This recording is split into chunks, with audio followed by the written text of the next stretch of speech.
Lumobo na sa mahigit 17 trilyong piso ang utang ng Pilipinas. Puna ng isang ekonomista, gumagastos pa rin ang gobyerno na parang may pandemya. Ang tugon dyan ng gobyerno at kung may balak bang magdagdag ng buwis. Sa pagtutok ni Mariz Umali.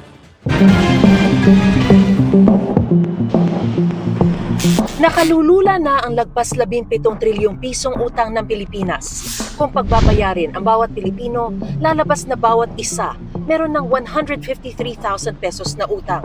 At ang perang ibabayad ng gobyerno sa utang at interes nito, nakaaagaw sa mga programa at serbisyo para sa taong bayan.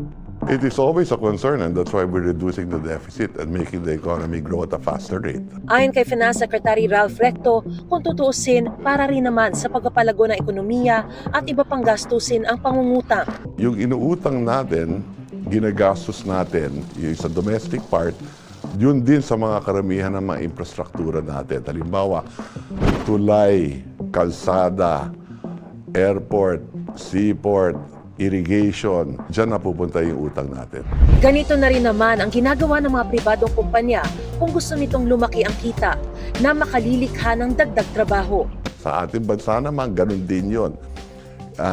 Can we borrow money to make the economy grow at a faster rate?